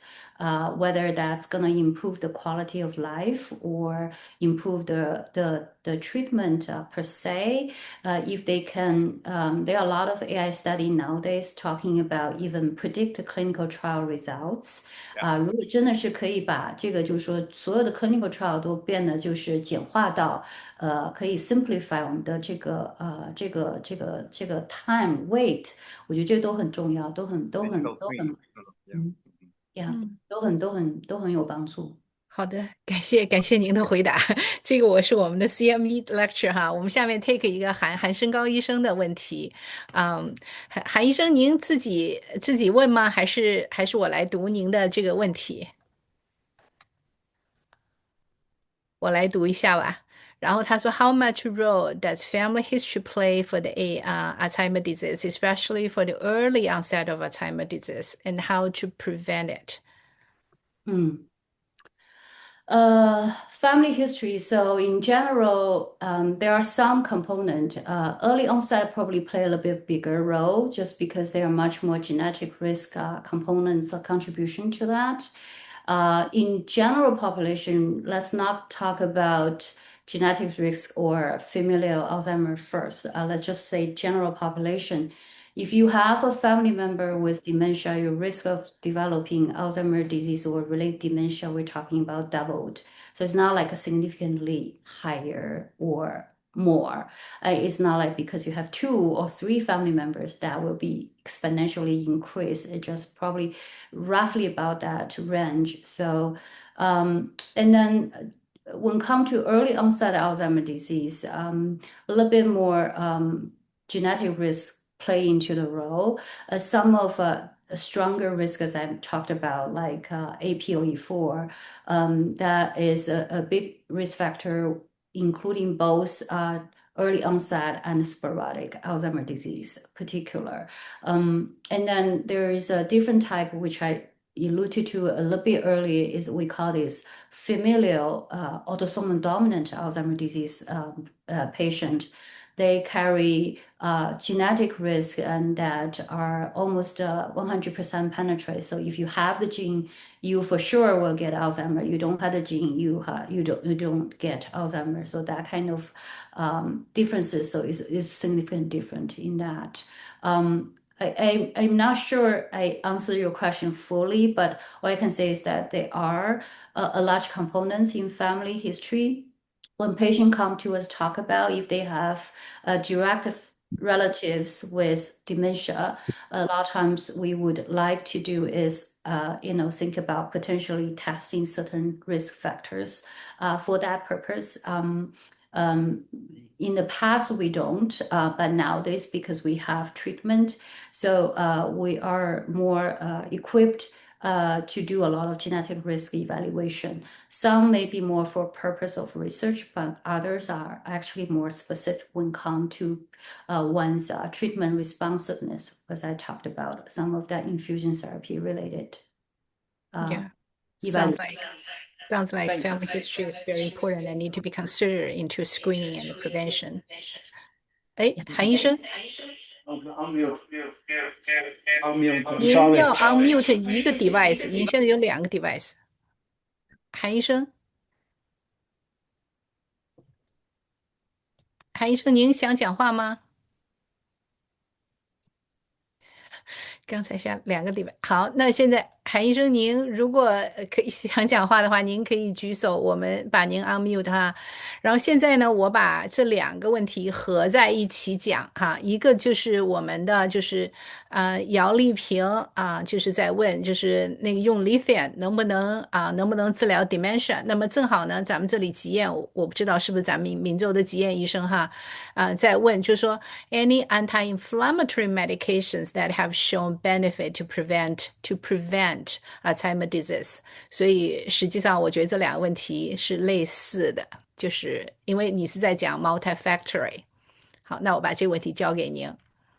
Okay, yeah, lithium, yeah, yes and no. OK，这个 lithium 其实还是蛮多问题的。其实好多病人和病人家属最近有来问我，因为大概可能是去年有一篇那个 Nature 的 paper 是 Bruce Youngler 的这个哈佛的一个 group publish 一篇文章 talk about lithium 这个可以把这个特别是 supplement，可以这个在小鼠里面的 model 里面可以把这个 amyloid 给叫做是sync together，或者说是remove amyloid in the way that 所以他认为，而且他还做了一些人的 study，发现就是说，如果 lithium 这个 low 的话，你的 level 比较 low 的话，你的那个 lithium level low 的话，导致它 correlate to 这个 dementia development，所以搞到这个很多的病人跑来问我们说，是不是要马上去做这个 lithium supplement 吃哈？这个我要谈一下这个 lithium 的话是这样，因为我觉得它是一个 double edged 的 sword，因为其实我们有有一些 study，就是在早期的小鼠 model 里面发现，就是说，比如说它可以 model 一些 Alzheimer 相关的 pathway，特别 commonly known 的就是这个。GSK3 beta 这个tau pathway 了，还有 A beta 这个 pathway 就是 involved，所以就 lithium 曾经有过一段时间比较火，现在又有点火，因为这个最近的这个 publication。但我的认为就是说临床数据不够，OK，我们并没有很 solid 的 clinical trial data 来测试这个lithium 的 supplement 究竟有没有效。所以我对我的病人是说要等临床数据做出来才可以去做这方面推荐。第二的话，其实我们同时也有很多in parallel study 发现，在 environmental toxin 里面，lithium 实际上是一个比较重要的一个 toxin，它是一个 component 在里面。反正发现很多这个 environmental toxin 的 elevation level 太高的话，和那个 dementia development 是有相关的。所以我说它是个 double edge 的 sword，它是个双刃剑。你可能说低了可能会associate 不好导致 dementia，但过高也有可能 toxin。所以的话是个非常 fine balance。in this case，我的理解就是说，我们还需要比较 robust 的 clinical data 来证明，首先第一，它是不是真的 associated with Alzheimer's disease。第二，它的 treatment 在什么范围内是真正 effective？所以大家在还没有看到这个比较有效的 clinical trial data 之前，不要 jump the gun to do supplement。That's my general suggestion. Yeah。对第二个问题是，您刚刚问的是那个，anti-inflammatory。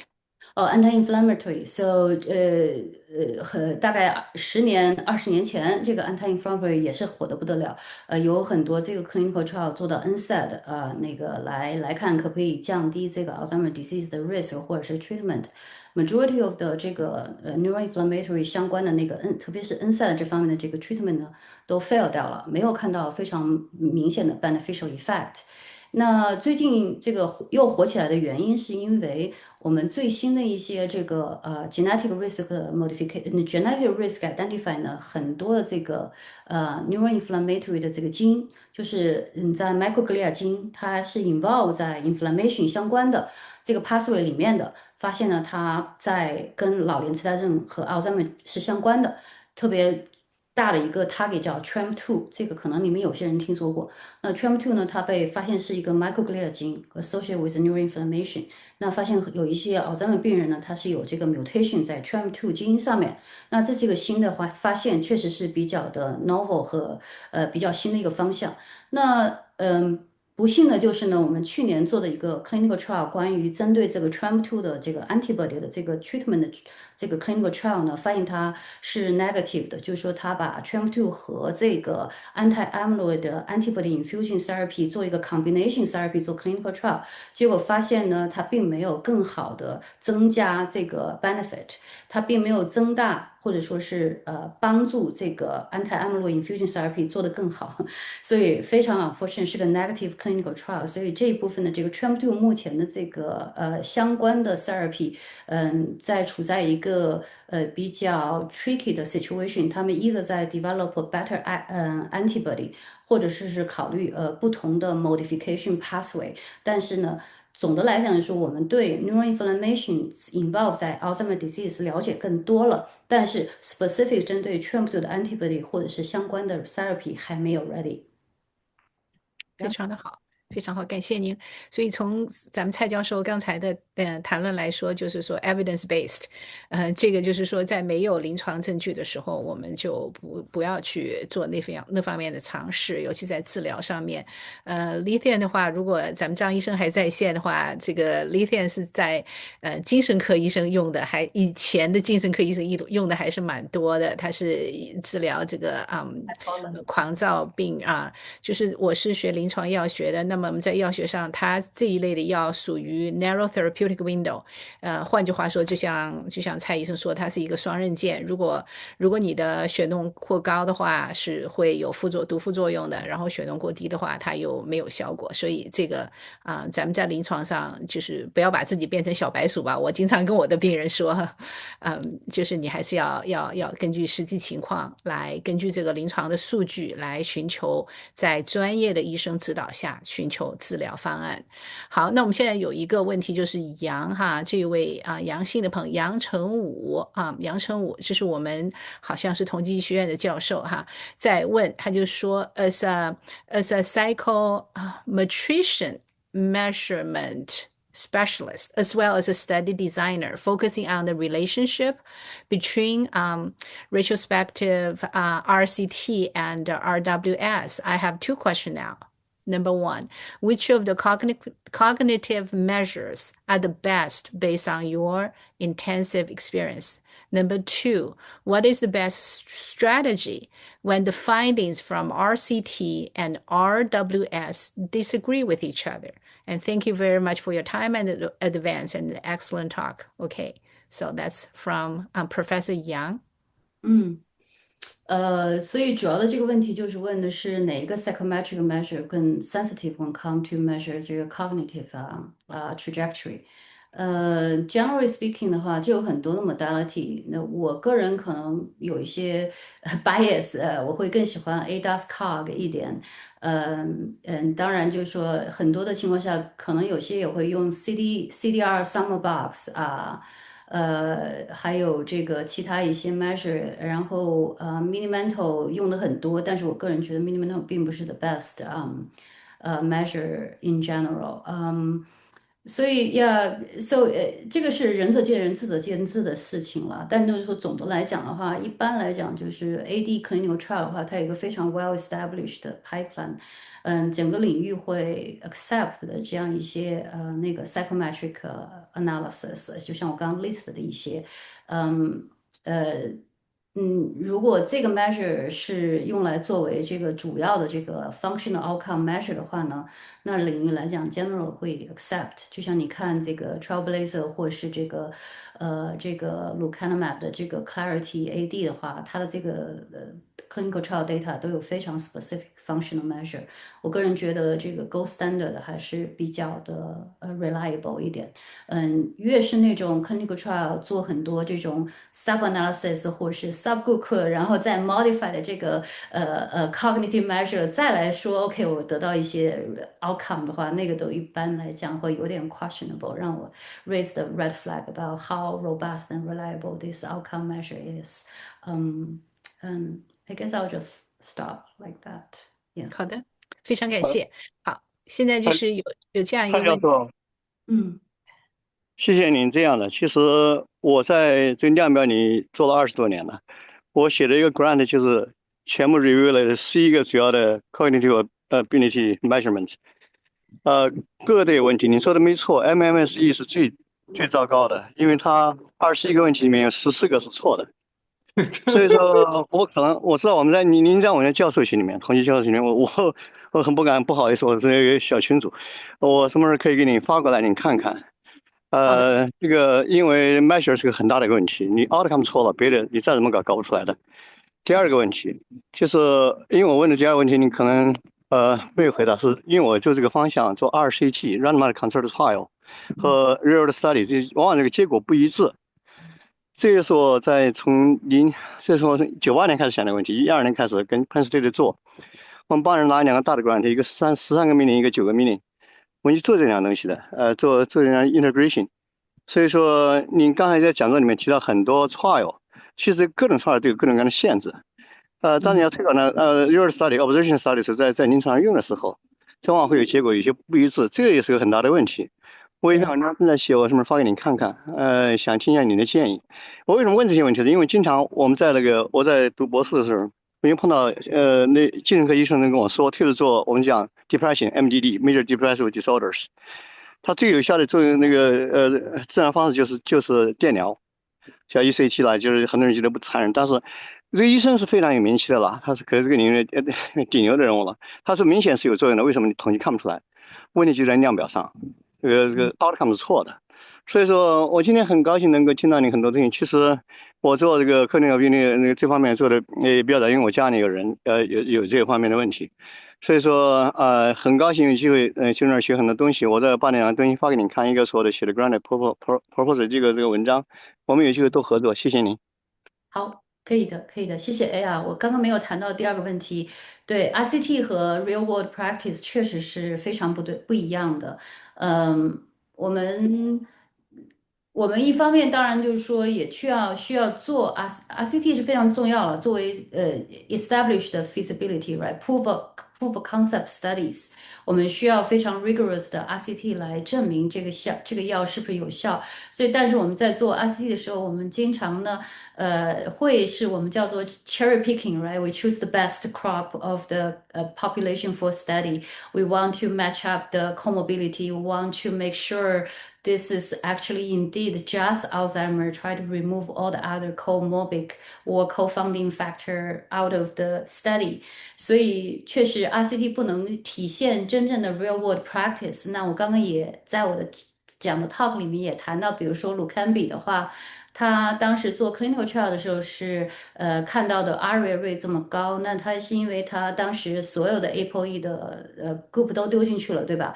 然后呢，病人有 anti-blood-thinner 的也进去了，对吧？然后呢，这个有 prior bleed 的也进去了，所以他的 RCT 的这个结果得出来是 ARIA 是很高，但是 real world 的话 practice 我们看到为什么看到 much lower？那是因为我们 learn from the RCT，right？We learn the lesson, we try to modify it, we try to be more careful about it。但实际上 real world data 也是蛮 muddy 的，right？there are a lot more comorbidity we're talking about. The effect may be very different. We don't necessarily see as significant slowing, like 25 to 35% of slowing as we talk about with clinical trial. We 是 might 的，be 蔡教授，这个 RCT 至少从10年前开始已经被赶下那个神坛了，一直就把 RCT 当作金标准。但 RCT 最大的问题是局限性，对你不能代表真实人群，所以你可以看到大量的药在 RCT 阶段很有效，一用到推广到病人身上去，马上降下来了。所以这个问题困扰从98年开始困扰我的，我在国内工作的时候，所以我从12年开始跟 Penn State 就做这个东西，我因为拿了一个9个 million grant，10年的R1。在22年的时候，23年我们帮UMass 拿了17个 million suicide prevention 的 trial， 就这两个东西的 integration 的，就是我们后来我要起名字叫 CREATE， 就 complementary， 这两个东西互相互补的。因为现在打你比方啊，你买车，你经常车你可以看到车行要召回这个车，说这个车什么什么出问题要召回重新修一下，为什么？它的汽车试验场的时候出来的时候，它并没有出现在道路上出现的各种各样的全部的这种各种各样的可能性，所以跑一跑，车坏了要修回去。这个2CT 就相当于试验场，这个real study 就像你平常买的在家里在路上开，所以说就把两个整合在一起，所以我们能拿到这两个 grant， 就我这个设计起了关键的作用。所以现在就特别是阿尔海默这么重要的一个疾病的话，那在这种情况下，我们要更清醒的意识到 RCT 的局限性。所以说我等会儿把我那两个都发给您看，这个就一个是量表，一个设计，我们有机会多合作，谢谢您。好，好，非常好，非常好。今天这个话题是非常的火爆哈，现在咱们已经有1个小时53分钟了。本来呢，我们原来这个讲座呢就是90分钟啊，现在我们已经远远超过这个时间了啊。大家周末时间啊，星期五星期六的时间啊，大家就是学习的热情这么高。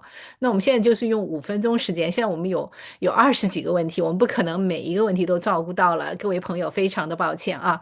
那我现在呢就是选1-2个问题，然后我们就最后请蔡医生做个总结，我们就结束了啊。我们这个讲座呢，就是一般呢就是不做具体的诊疗啊，只是做一个这个大方向的，就是学术讨论。那么这个问题呢，我们就从共性上来探讨哈，就是 Amy Pan 她是这样说的：My mother has been prescribed momentum hydrochloride 10 milligram for 4 years. Does it really work? Is it worth taking is it worth talking about taking with the side effects to consider? OK，所以就是我想，因为蔡教授提到过，就说你在治疗的时候，有时候6个月你就 effect is plateaued，那么你怎么去处理面对？我想蔡教授不会是从具体的诊疗来谈这个案例啊，这个案例您自己得去找您自己的神经科医生，但是蔡教授可以作为一个 general talk 来，然后就讲一讲，就是作为 primary care doctor 怎么去对待这个问题。Yeah, 好。嗯。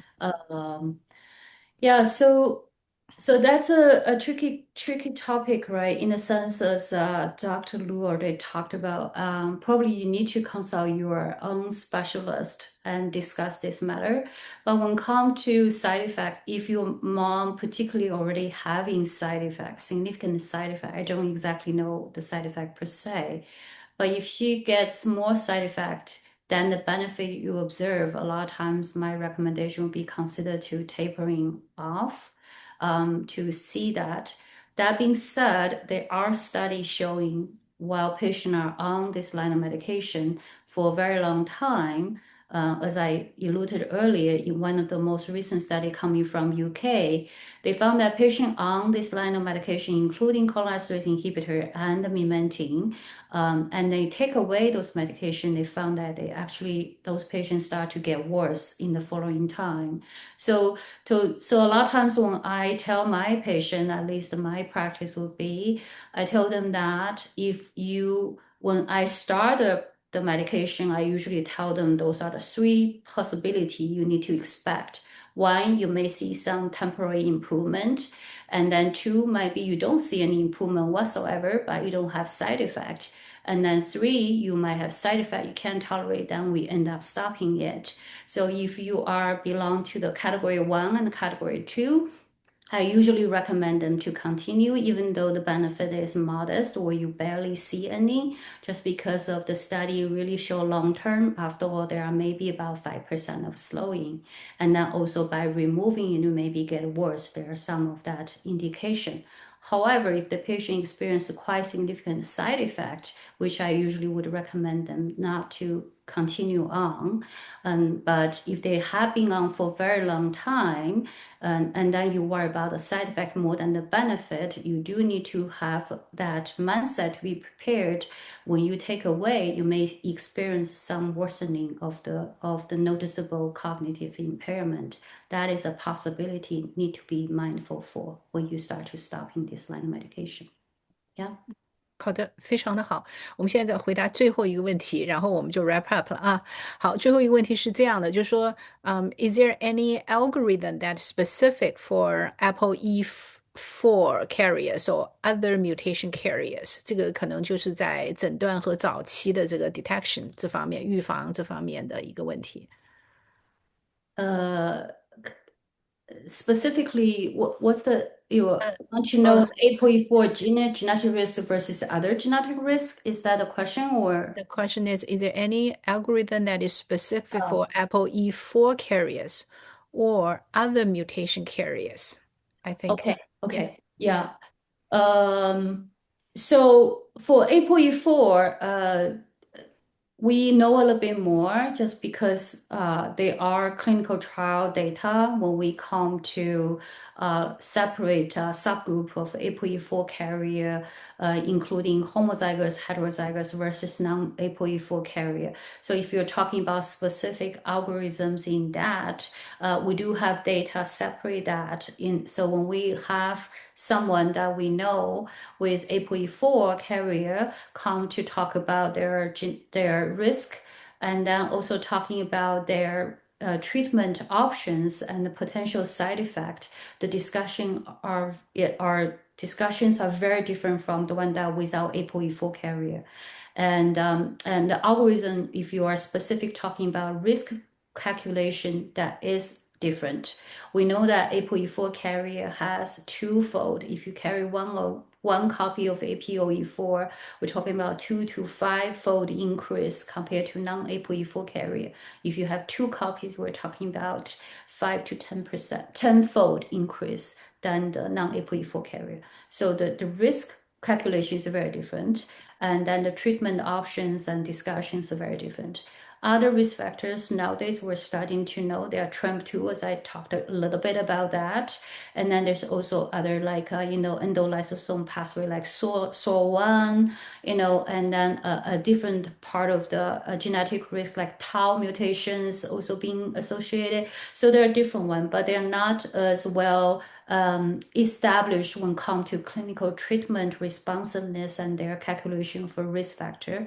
There are a lot of studies lately are focusing on what we call polygenic risk score. So really calculating more than just one risk other than APOE4, adding potentially other genetic risks just because the genetic testing nowadays has become so easy and available. You can do a whole genome sequencing, knowing all the genetic risks you might have. And then nowadays we're talking about even calculating one's polygenic risk, adding all that genetic risk together and predicting whether that would add up to how likely one might develop in Alzheimer's disease.